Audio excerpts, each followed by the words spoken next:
Hi friends, ഇന്ന് ഞാൻ നിങ്ങൾക്കായിട്ടൊരു special പുട്ടിൻ്റെ റെസിപ്പിയാണ് ഷെയർ ചെയ്യുന്നത്.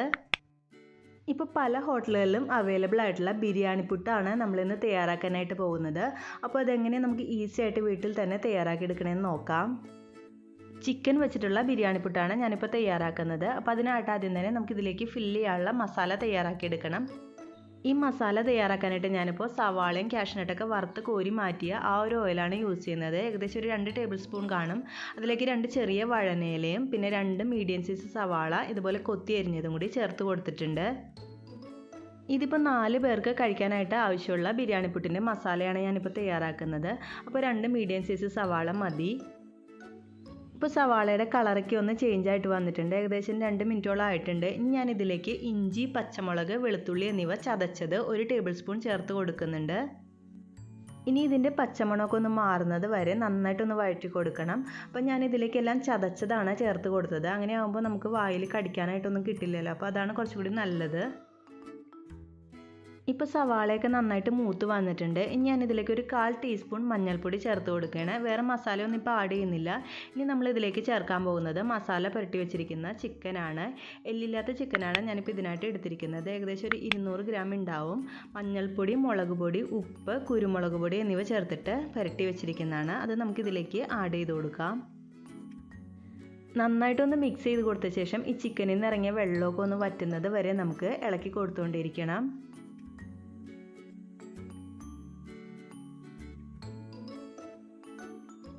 ഇപ്പോൾ ചിക്കനിൽ നിന്നുള്ള വെള്ളമൊക്കെ വറ്റി നന്നായിട്ട് എണ്ണയൊക്കെ തിരിഞ്ഞ് വന്നിട്ടുണ്ട്. ഇനി നമുക്കിതിലേക്ക് 1 ടീസ്പൂൺ മുളക് പൊടി, 1 ടീസ്പൂൺ മല്ലിപ്പൊടി, 1 ടീസ്പൂൺ ഗരം മസാലപ്പൊടി എന്നിവ ചേർത്ത് കൊടുക്കാം.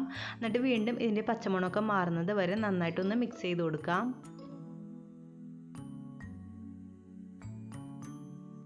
ഇനി അടുത്തതായിട്ട് നമുക്കിതിലേക്ക് ഒരു ചെറിയ തക്കാളി ഇതുപോലെ കൊത്തി അരിഞ്ഞതും കൂടി ചേർത്ത് കൊടുക്കാം. എന്നിട്ട് വീണ്ടും നന്നായിട്ടൊന്ന് വഴറ്റിയെടുക്കണം. നമ്മളിതിലേക്ക് ആഡ് ചെയ്ത സവാളയും തക്കാളിയൊക്കെ ചെറുതാക്കി കൊത്തി അരിഞ്ഞിട്ടാണ് ആഡ് ചെയ്ത് കൊടുത്തത്. അപ്പോൾ അതുകൊണ്ട് തന്നെ പെട്ടെന്ന് തന്നെ വഴണ്ട് വന്നോളും. ഇപ്പോൾ തക്കാളി നന്നായിട്ട് വഴണ്ട് വന്നിട്ടുണ്ട്. ഇനി ഇതിലേക്ക് കുറച്ച് വെള്ളം ഒഴിച്ചിട്ട് നന്നായിട്ടൊന്ന് മിക്സ് ചെയ്ത് കൊടുത്തിട്ട് നമുക്കിത് അടച്ച് വെച്ചിട്ട് ഒരു 5 മിനിറ്റ് വേവിച്ചെടുക്കാം. ഇപ്പോൾ ഒരു 5 മിനിറ്റ് ഒക്കെ കഴിഞ്ഞിട്ടുണ്ട്. നമ്മുടെ ഗ്രേവി അത്യാവശ്യം നന്നായിട്ട് കുറുകി നെയ്യൊക്കെ തിരിഞ്ഞ് വന്നിട്ടുണ്ട്. ഇനി ലാസ്റ്റായിട്ട് ഞാൻ ഇതിലേക്ക് ഒരു സ്പെഷ്യൽ പേസ്റ്റാണ് ചേർത്ത് കൊടുക്കുന്നത്. കാഷ്നട്ട് വറുത്തതും സവാള വറുത്തതും കുറച്ച് തേങ്ങാപ്പാലും കൂടി വെച്ചിട്ട് നന്നായിട്ട് മിക്സിയിൽ അരച്ചെടുത്തൊരു പേസ്റ്റാണിത്. അതിൽ നിന്ന് 1 ടേബിൾ സ്പൂൺ പേസ്റ്റ് നമുക്ക് ഇതിലേക്ക് ചേർത്ത് കൊടുക്കാം. ഈ പേസ്റ്റ് ചേർക്കുമ്പോൾ ഒരു പ്രത്യേക സ്മെല്ലും നല്ലൊരു ടേസ്റ്റൊക്കെയാണ്. ഞാനിതുപോലെ പേസ്റ്റ് ആക്കിയിട്ട് ഫ്രിഡ്ജിൽ സൂക്ഷിച്ച് വെക്കാറുണ്ട്. അപ്പോൾ നമ്മൾ നോൺ വെജ് ഐറ്റംസ് ഒക്കെ ഉണ്ടാക്കുമ്പോൾ അതിൽ നിന്ന് 1 ടേബിൾ സ്പൂൺ ചേർത്ത് കൊടുത്താൽ ഒരു പ്രത്യേക ടേസ്റ്റ് ആയിരിക്കുള്ളൂ. ഇനി ലാസ്റ്റായിട്ട് ഞാൻ ഇതിലേക്ക് 1 ടീസ്പൂൺ പഞ്ചസാരയും കൂടി ചേർത്ത് കൊടുത്തിട്ടുണ്ട്. എന്നിട്ട് നമുക്ക് കുറച്ച് മല്ലിയിലയും കൂടി ആഡ് ചെയ്തിട്ട് ഗ്യാസ് ഓഫ് ചെയ്യാം. ഇപ്പോൾ നമ്മുടെ നല്ല അടിപൊളി ടേസ്റ്റിലുള്ള മസാല തയ്യാറായിട്ടുണ്ട്. ഇനി നമുക്ക് പുട്ട് എങ്ങനെയാണ് തയ്യാറാക്കി എടുക്കണമെന്ന് നോക്കാം. ഈ ബിരിയാണി പുട്ട് തയ്യാറാക്കാനായിട്ട് ഞാനിപ്പോൾ 2 കപ്പ് പൊന്നിയരിയുടെ പുട്ടുപൊടി എടുത്തിട്ടുണ്ട്. അതിലേക്ക് നമുക്ക് ആവശ്യത്തിന് ഉപ്പും കൂടി ചേർത്തിട്ട് ഞാനിപ്പോൾ തേങ്ങാപ്പാൽ ഒഴിച്ചിട്ടാണ് ഈ ഒരു പുട്ടുപൊടി നനച്ചെടുക്കുന്നത്. തേങ്ങ യൂസ് ചെയ്യുന്നില്ല, അതിന് പകരം തേങ്ങാപ്പാൽ ഒഴിച്ചിട്ടാണ് നനച്ചെടുക്കുന്നത്. ഇതുപോലെ ഒഴിച്ചിട്ട് നമുക്ക് കുറച്ച് നേരം 5 മിനിറ്റ് മാറ്റി വെക്കണം. ഈ പൊടി നന്നായിട്ടൊന്ന് കുതിർന്ന് വരാൻ വേണ്ടിയിട്ടാണ് നമ്മളിങ്ങനെ മാറ്റി വെക്കുന്നത്. അപ്പോൾ ക്വാണ്ടിറ്റിയും കൂടുതലുണ്ടാവും.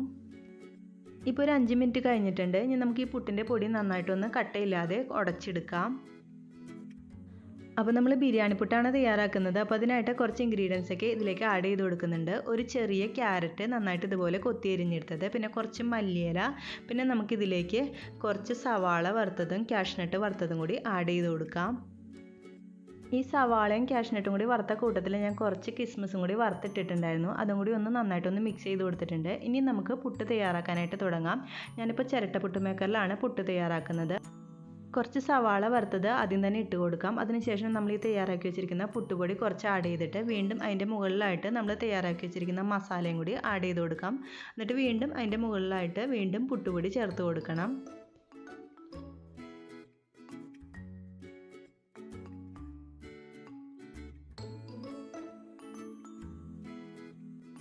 ഇനി ഇത് നമുക്ക് കുക്കറിൻ്റെ മീതേക്ക് വെച്ചിട്ട് ആവി കയറ്റി നന്നായിട്ടൊന്ന് വേവിച്ചെടുക്കാം.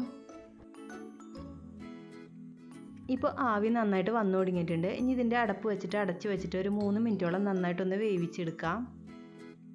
ഈ ബിരിയാണി പുട്ട് തയ്യാറാക്കുമ്പോൾ നിങ്ങൾക്ക് വേണമെന്നുണ്ടെങ്കിൽ ക്യാരറ്റിൻ്റെ കൂടെ കുറച്ച് പൈനാപ്പിളിൻ്റെ പീസസ് ഇട്ട് കൊടുക്കാം. അതുപോലെ തന്നെ കുറച്ച് നെയ്യും കൂടെയൊക്കെ ആഡ് ചെയ്ത് കൊടുക്കാം.